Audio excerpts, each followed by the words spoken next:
moving along to 8.2. So energy converted into usable form for cell respiration. Now we know we get energy from the food we eat, and basically you're talking about the nutrients, fats, proteins, and carbohydrates. Those are the main energy molecules that we will eat in our diet.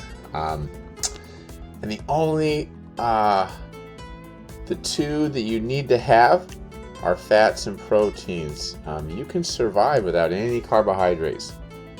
But we love carbohydrates. I love my rice, my pasta, potatoes I think is my favorite carbohydrate. Or like bread too. Oh man. So basically that we're taking this sugar, carbohydrate, or it could be a fat or protein. We're adding oxygen, we're making CO2, we're making water, and then we're making ATP. So this whole 8.2 is all about making that ATP. How is it done? So before we get into those details, just a quick nature of science note. We're going to talk about chemiosmosis. Funny kind of word, but that happens in the mitochondria, kind of at the end of respiration, and electron transport chain. You maybe remember from your freshman year, but our chemiosmosis gets involved here. And in 1961, a scientist proposed this, or actually it was the late 50s. Scientists proposed it, and it really shook up what scientists had previously thought they understood about how cells generate energy. So it was a huge groundbreaking, it was a paradigm shift. The modeling completely changed, and a Nobel Prize for science, I'm not sure, probably in chemistry, was awarded, and that was 1961. So late 50s was when it first this process was described. A lot of this stuff, the Krebs cycle, chemiosmosis, Calvin cycle, we'll get into with photosynthesis. It seems from what I remember, it's in the 50s and 60s where these processes were really nailed down, as far as how they actually work, on the molecular atomic basis. So every once in a while you just have this huge shift. For me, in my life, it's been probably what I was thinking of, adding the knowledge of archaebacteria, and when I was in college, shifted the understanding of kingdoms and how living things are classified, and the cloning of Dolly in '97, the year I graduated college. That was a huge shift in science. So we have chains and cycles. Those are the two main types of pathways. You can kind of go from point A to point B, or you can have a cycle where you're kind of going around and around. We'll be getting into that, don't worry. But we need to know like oxidation and reduction, okay? And when we're looking at oxidation, something you should always remember is oil rig. That's what I remember in my chemistry class in high school. That means oxidation is loss, reduction is gain. So when we talk about what's lost, oxidation, we're talking about these electrons, and we reduce in reduction, we gain electrons. So oxidation is loss. I should write that out. Oil rig is loss. Reduction is gain. Okay, so oil rig. Kind of easy to remember. Oxidation, oxygen, gain. If something is oxidized, it means you gain electrons. Rust. You've seen things rust, right? Well, that's to gain that iron in that steel, or that iron, if it's 100% iron, probably isn't. It's gaining these oxygen molecules. but it's actually losing electrons, losing hydrogen. So something that's rusting is actually, if you weigh it before and after, it's losing mass over time. Anyway, fun fact, at least for me, losing oxygen is reduction. And if you ever see something losing hydrogen, it's being oxidized, and it's gaining hydrogens, it's being reduced. So that is all right here in this handy dandy chart, and you can kind of see reduction. See how we're adding this is a adenosine triphosphate. This is ADP, this is ATP, this is a phosphate group. You can see we're kind of building. That's how I kind of think of it. It's like, oh, if it's kind of building of the molecule, it's a reduction. If it's breaking it down, it's in oxidation, kind of breaking apart. That's because I get confused all the time, because usually if oxidation is happening, reduction is happening, it's just kind of confusing keeping it straightened out. But I mentioned that in 8.1 we talked about phosphorylation. When we add, this is what happens in glycolysis. We have our nice glucose molecule here. We got our nice little ring. We got our 5 carbons in the ring, and then that 1 carbon kind of hanging out there. And you add ATP. Remember, we added ATP at the beginning of glycolysis, phosphorylation, right? We add that phosphorus group right here. What that does, these reactions that might go kind of slowly, they happen more quickly and release energy. But not too quick and you'll get burn. So since they're less stable, they can react more easily down there in the pathway. Remember, the next step, this phosphate's going to get split, and we'll see that right here. So we have our glucose here. Remember, that is a 6 carbon compound. 1, 2, 3, 4, 5, 6. And it has the splitting, so we got that lysis. And then basically from that, you release those hydrogens and you can build the NADH molecules. So right here, this is being reduced. See how you're adding that hydrogen? And you're oxidizing this 3 carbon molecule right here. And remember, we get from that process a couple ADPs from each, so a total of 4. So remember, you start with 2, end with 4, you get a net 2 gain.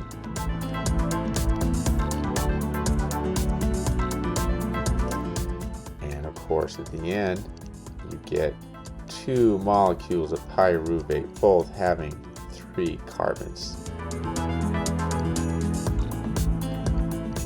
And I think on the next slide we got a little, on the next slide, I think. This is kind of a broad view of what we're doing, so maybe we should have had this before. Sorry, but you have it now. Glycolysis, where we do that process. And by the way, this is an ancient process, been around for billions of years. Bacteria use it, we use it. And again, that's just more evidence that we evolved, life evolved along the way, evolved from different types. All use the same molecular process. Evolution by natural selection is a very simple, well-supported explanation for how this happened. Any other explanation just hasn't really been shown to be correct. So here we go. We all share this very ancient 4 billion year old, actually not 3 billion year old process. And if there is oxygen, say in your body, this is happening in the cytosol or cytoplasm. If there is oxygen, this pyruvic acid is going to enter the mitochondrion. We always draw it like a bean, basically. And the first step is going to go in the Krebs cycle, where we're going to do some oxidation reduction reactions, make some carbon dioxide, but most importantly, make some chemical energy in the form of NADH and FADH2, and that's going to power the electron transport chain in chemiosmosis.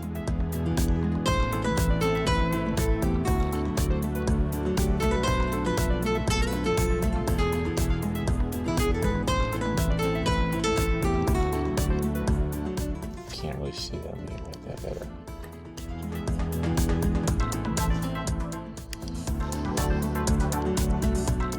And chemiosmosis.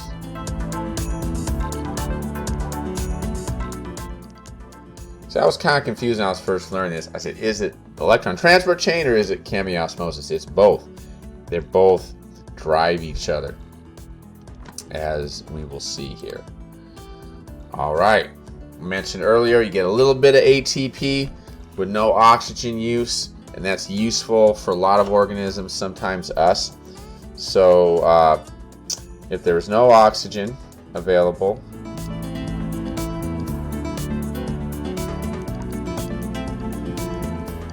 in our bodies and in bacteria, what you end up getting is lactic acid.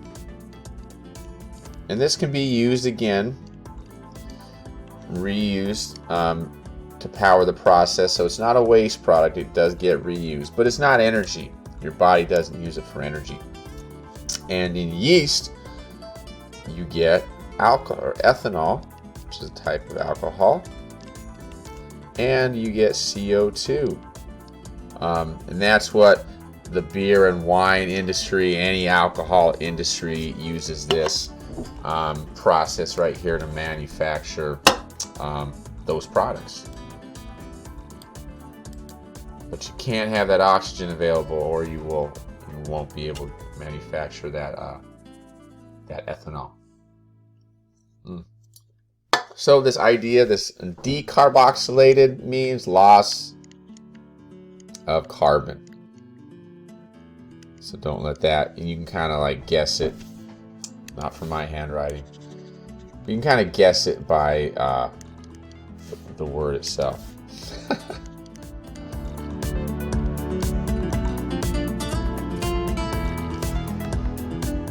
My handwriting just, there we go. Decarboxylated, meaning losing oxygen and losing carbon, that is, oxidized and then converted into this acetyl compound. So here we have pyruvate. My V's and U's look very similar. I'm sorry about that. And we see again, or hold on. First thing, we have a loss of carbon dioxide. That's where we get our decarboxylation term from, because we're losing that carbon. You kind of see here we have 3 carbons, and at the end see we have 2, so we go from 3 carbons to 2, and we have a reduction reaction here where hydrogen is gained by this NAD to make NADH, and again oxidation is loss of, right? Oxidation is loss of hydrogen, so it's losing that hydrogen and moving on to the NADH. And then this coenzyme right here is added, and then we have a molecule called acetyl-CoA. And then this is all ready for Krebs. So let's get into Hans Krebs, I think is his first name of the researcher. So we have a lot of oxidation and reduction reactions happening here. Remember, we start out with our acetyl-CoA group, and then we break off the CoA. All right, And we can see this first. We start off with NAD plus, and then it converts to NADH, and we see a carbon dioxide leave. So again, that decarboxylation process happening right there. And again, here going from 5 carbon to 4 carbon. And then that's one molecule that goes on to power that electron transport chain. And don't forget, I write that big, chemiosmosis. And further, another CO2 gets pulled off here, so we're losing those carbons, or that original molecule is losing the carbons. And then we have another molecule come into play here, FAD plus, and that gets reduced. Remember, that's a reduction reaction. Inside is oxidation. Out here, this NADH, that's a reduction. For the NADH, for the other molecule inside the Krebs cycle, it is an oxidation reaction. And let's see, the next thing, I'm going to come back to that in a minute, but this next understanding, they want you to know this energy that's released by this reduction of the NADH, or the NAD and the FAD. Again, remember, those are the NADH and FADH2. Those then travel to the electron transport chain and chemiosmosis. And that's to make, hopefully this contrast, let's switch it. I get a better color. Getting tired of that. Tired of that red all the time. Hopefully this will work. Yeah, looks pretty good. To the electron transport chain and chemiosmosis. And just kind of set you back here. This is happening in the matrix. We're in our, this is our mitochondria. Then you got this membrane here. You got this big old membrane, lots of it. And this is a very simplified diagram, by the way. So inside, you have the matrix. Okay, this is where the Krebs happens. Then to do the chemiosmosis, electron transport chain, those energy molecules move out to this little membrane here. And you have a little area that I'm coloring in here. That's called the intermembrane space.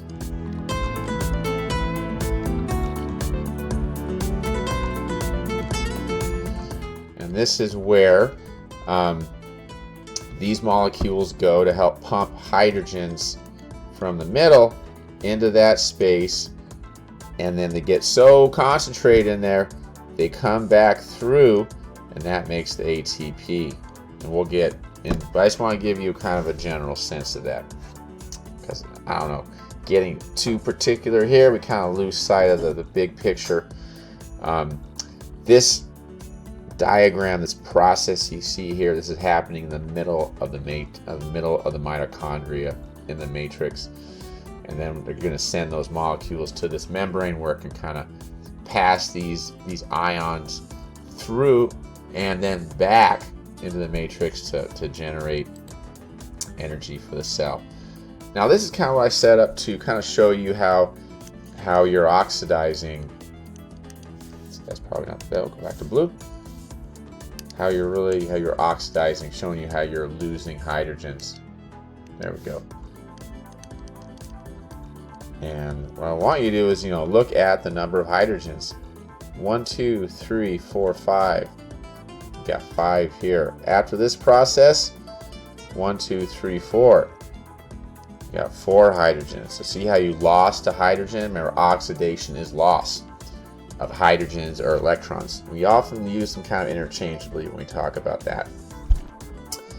Then down here, we see the production of FADH.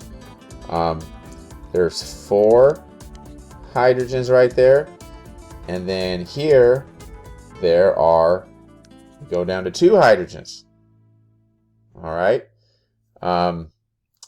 So you kind of see how these 2 hydrogens get pushed onto there.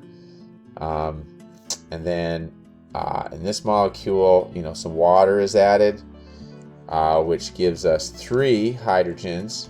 In this molecule, boom, makes more NADH. All of a sudden, we have 2. So you see how we're a loss of hydrogens here. So that shows the oxidation. Hopefully that helps. I don't know, it's just really, to me, I don't know if I'm staying with you, just oxidation reduction reaction is always pretty confusing for me.